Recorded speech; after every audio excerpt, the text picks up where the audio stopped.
All right, here we are yet again with another pit stall video. I understand some of you guys hate the pit data videos. Some of you guys hate going over the pit data. I like going over it, okay? And I just keep finding layers to look through. I recorded this last week, and I've decided to redo it to try and make it a bit clearer because the last one went on for way too long, and it was boring, and I don't think people would have really liked it. So I'm trying to explain it more here, and it's just another way to look at it now. Looking at the pit stall data, I don't want to lean you towards this being the end all be all. I don't want to lean this towards you asking me on the shows, so and so has an open pit stall. Do we play him? This isn't a primary, this isn't a secondary, this isn't a tertiary level of, looking at a guy. I mean, we are deep in the weeds here, but this was data that I found interesting, or just things that I wanted to look at, that I wanted to share with you guys. So I went into this with a hypothesis, specifically entering Gateway, because I really did think that Gateway would have been calm. Now, granted, I don't understand. I don't know how. We've had a lot of races this year that play out much differently than what we think, just due to the fact that we either have guys, have tire issues, guys start going psycho and start wanting to kill each other on the track. Whatever the case is, some races go clean, some races don't. Some 1.5 miles start off clean and turn into a wreck fest late in the race. A lot of a metric ton of what ifs this season. What happens if so-and-so doesn't get wrecked at Dover? What happens if so-and-so doesn't spin out and cause a yellow that breeds yellows in the Coca-Cola 600? So this data is not always going to tell you who to play or back up how the race goes, because we're going to see that laps led can easily be condensed to certain people or spread out to certain people just on how the race goes. But, I find this stuff interesting. So let's go ahead and start looking at them. I have all the races that I think are somewhat important this year. I have Auto Club. I didn't write anything on Auto Club. I'll explain that in a second.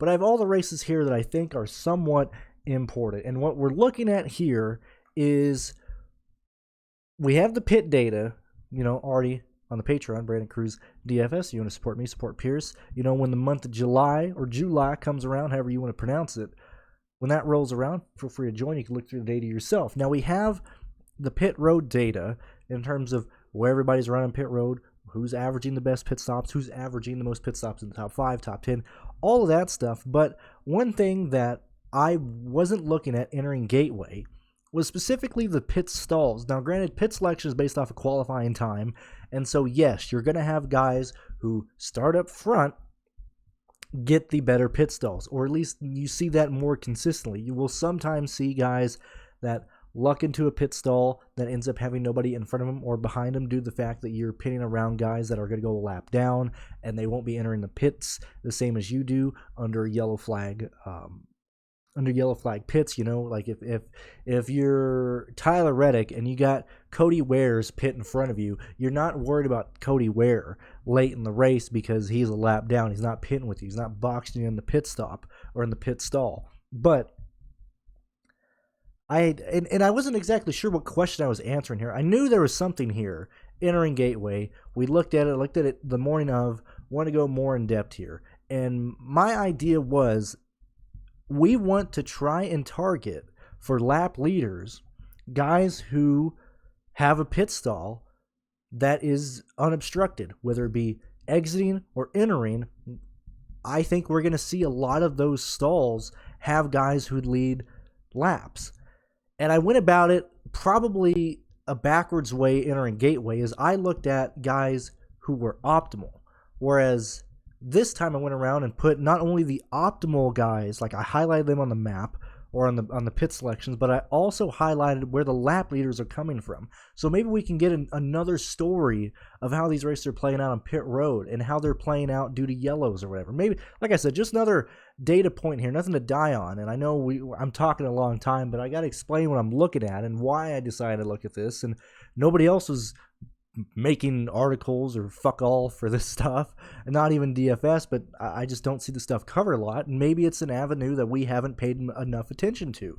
So I started with Auto Club, and when I looked at Auto Club, I was like, well, hold the phone man, we need to take a step back. Auto Club turned into a bit of a Wild West, chaotic race. What happens if you spin out? I guess you're just stranded there. You're like Lake Mead in Vegas or in Nevada. You're just stranded. Once the tires blow, you're stuck on the track, you lose multiple laps. And I decided to not look at Auto Club. I'm going to see if he keeps barking. I don't know if you can hear it. I decided to not look at Auto Club and not really bother with this. It's just, and I didn't bother with the super speedways. So Daytona, Talladega, Atlanta. I didn't bother with this at Dirt Bristol. Doesn't matter. I chose not to do it with Auto Club because it was the first race outside of Homestead. I mean, even like, not even Homestead. I'm an idiot. We don't race Homestead. Fontana was the second race. I don't know. I was confusing it with last year. Fontana was the second race. First race with these cars. Teams didn't know how to deal with the flat tires, whatever. We don't have to go into that. So I did not highlight them for Auto Club. When I entered Las Vegas, this is where we started looking at them. And for me, because I like purple are the optimal. Purple is the optimal lineup. And specifically, it's not necessarily we're going to see these pit stalls become really viable for DFS, and we see a lot of optimal guys come between the highest front two pit stalls that are open, not including the front run or the pit stall number 1. We're also seeing guys in optimal lineups come from here. And granted, as I entered this, I did say, look, clearly we're going to have the fast cars I need to move this down a little bit. Clearly, we're going to have the fast cars start with good pit stalls. But, as I said, this might be another level that when you're looking at head-to-head between two drivers, who has a pit stall that's unobstructed, who has a pit stall that's going to be there, yada, yada, yada. So I want to put this out there. And so green are all the lap leaders. If you scored any points for DraftKings, I counted you. So when we look at Las Vegas this year, we had Kyle Busch with 12.25 laps or lead points, Chastain with 20.75, Alex Bowman with 4, Truex with 0.25. Truex only led 1 lap at Las Vegas. I didn't care if it was under yellow and a green flag, under pits, under a green flag pit stop. Didn't want to dilute anything. So I just put in every single lap led for every single guy, whether it was one, like Ty Dillon led a lap in this race. Greg Biffle led a lap in this race. I wasn't moving, or I didn't want to exclude anything. I just wanted to see the data for myself as a visual guide of where this is going. So this was Las Vegas, okay? When we move up and look at Phoenix, which I think the short tracks are really going to be telling, and yet again, when I entered this, I was like, okay, Phoenix, Richmond, Las Vegas, going to be clear as day to see if we have any truth here for laps led or whatever the case was. This was Phoenix, which was a race won on pit road. Nobody could pass, okay? Anytime Briscoe got the lead, he didn't go away. Actually, let's Vegas was second. I'll stay focused on Phoenix. When we look at Phoenix and we looked at how the race played out, we had very little lap leaders. Almost nobody led laps in this race. Ryan Blaney with 36 laps led points. They all actually scored off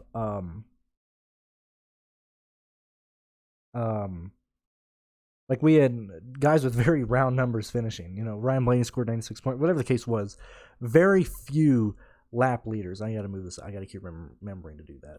But when we look at this race here, clearly first pit stall had an advantage. Blaney started first, had a really good starting position of first. He was cheap, $9,600. He led. When we look at where Chase Elliott was, he led. When we look at Briscoe, why did Briscoe lead laps here? Why did he get this? I'm going to argue that clearly he won the race on pit road, but maybe the pit stall selection had it as well.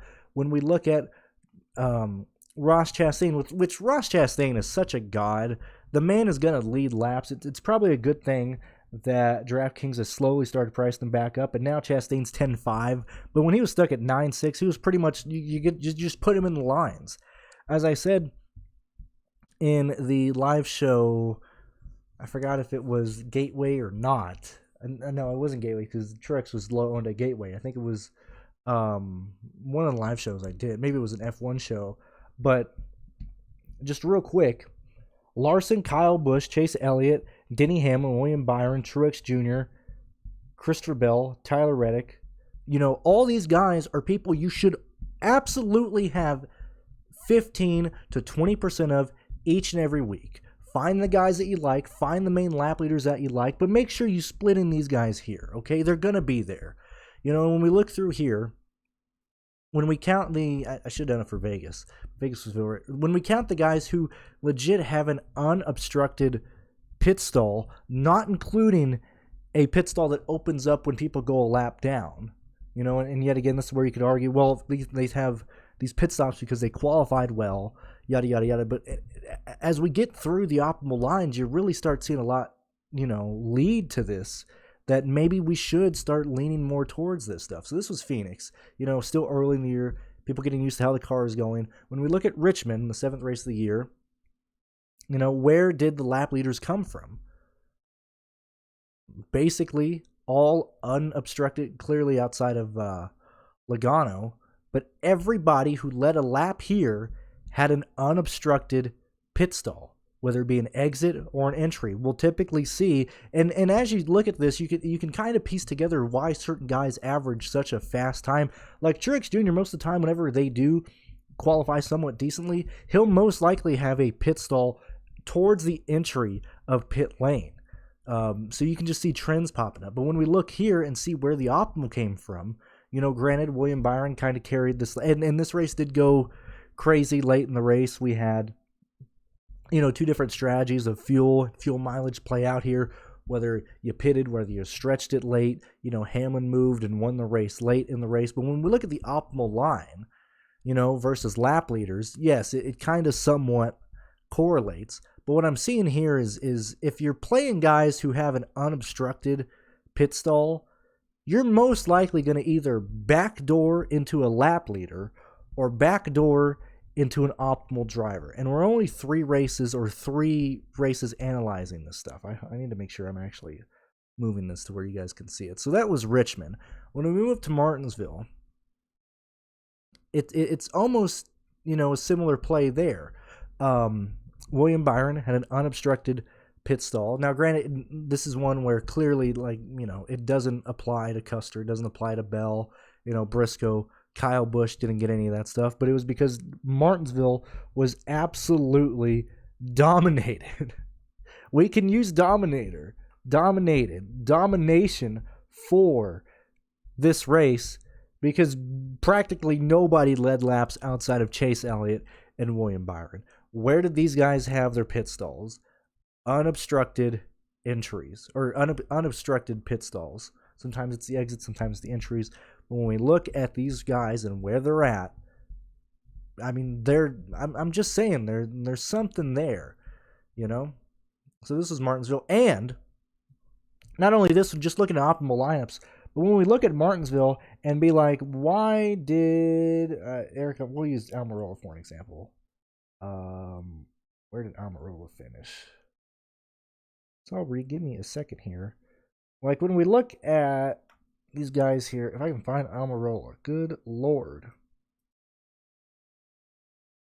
So, and this is why I'm saying this is not the one data point you want to use, but you can look at the pit data and then be like, well, Eric Almirola was pretty fast in the pits at Martinsville. Then you can also look at this and be like, well, maybe the reason Almirola had, better pit road speed in terms of crew time, in terms of driver time, maybe it does lead that he actually had a good pit stop, that he actually had a good pit stall. I think it was Austin Dillon when we look back at Richmond.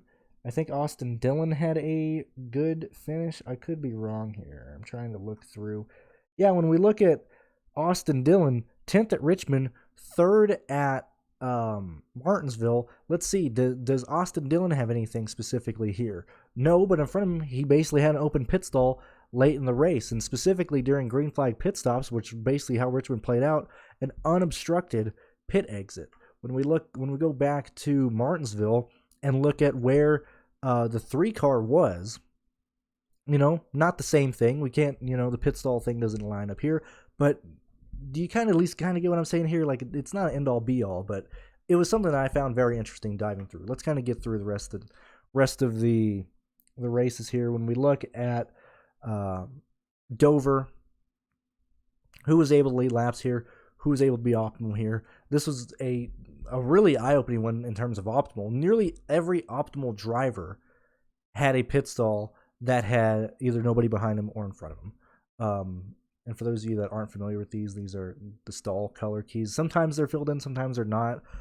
Sometimes NASCAR gets lazy, but this is where they're at. And then Dover clearly had a lot of yellows. That leads to people staying out, getting laps led and stuff. But, it just kind of, when I saw this, I was like, man, that's kind of more shocking than I thought. Like, I figured, okay, maybe if you have an open pit stall or a good selection early, it's going to lead to you maybe being able to lead laps or maybe being optimal. But we're at Dover, and we're seeing these guys, we're seeing these pit stalls really do have a huge selection or a huge impact in this. And then for whatever reason, I don't know why I got irked with that.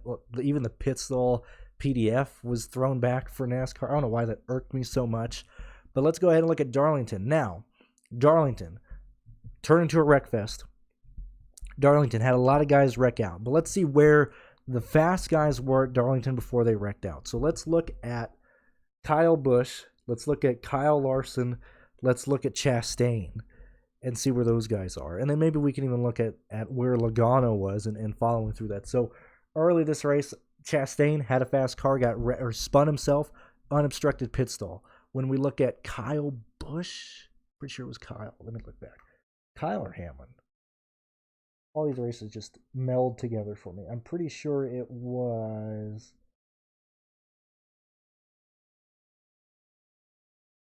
Where are we at here? Yeah, Kyle Busch. No, wait a minute. Kyle was low. I don't remember who was low in it. Oh, I'm looking at that's Dover. That's Dover. I'm looking at the wrong race. That's why I was like, what the heck? Why did Kyle score so well? Yeah, Kyle Busch, Kyle Larson wrecked out. Chastain and Truex all ran into issues, all basically DNF'd in this race. So let's see. Kyle Larson really quick. I know he'll just be green. Not true for this sense. When we look at Kyle Busch. I'm gonna say not true. I can't find Kyle right now. I literally can't find Kyle. Oh no. An unobstructed pit stall. And so whatever, you get the idea. We're kind of going, I don't have to baby you through this. You get my whole point of where lap leaders are coming from. And now specifically, when you do get to Wreckfest and you have just a shitload of lap leaders, like, it's going to be very rare that everybody does get somewhat, laps led. Shout out to Cody Ware. Nice job, my main boy. But, outside of Wreckfest, you do see, similarities happen. So like, here's an example here of where laps led, Kansas is a perfect example of this. And like I said, it's not 100%, but Kansas is a perfect example of laps led, optimal line, and pit stall selection being huge. And it's nearly identical here. And in fact, Kansas was a race to where nearly everybody that you should have played, like Kurt Busch, oh my God, Kurt came out of nowhere. Oh my God, Kurt Busch had his one win a year. Why did that happen? We can see that Kurt Busch had a great day on pit road and also had a great car, but was able to gain position on pit road. Look back at the pit stops at Kansas, and you consistently see Kurt Busch gaining spots on pit road, and then eventually getting and keeping the lead. And so just another data point that I wanted to bring up when we look at Coca-Cola 600 before the race got really freaking stupid late in the race. Where are all the lap leaders coming out? Clearly, Hamlin started first, took him 6.5 hours, but still won the race. When we look at Suarez, when we look at Kurt Busch, Kyle Busch, Elliott, kind of a shame that Truex weren't able to get any laps led in this race. But, there's something there. It's just a shame that races that turn to Wreckfest do kind of change it up. But here's Gateway. Despite the fact that Gateway was it kind of got stupid late in the race, and very unfortunate for Briscoe losing that tire. Um, you know, I don't know. It was kind of interesting. Wanted to bring this up and wanted someone at least have it visualized so you can at least see. So I'm not just like talking and sounding like a loon and sound like a lunatic. But yeah, I wanted to make this real quick.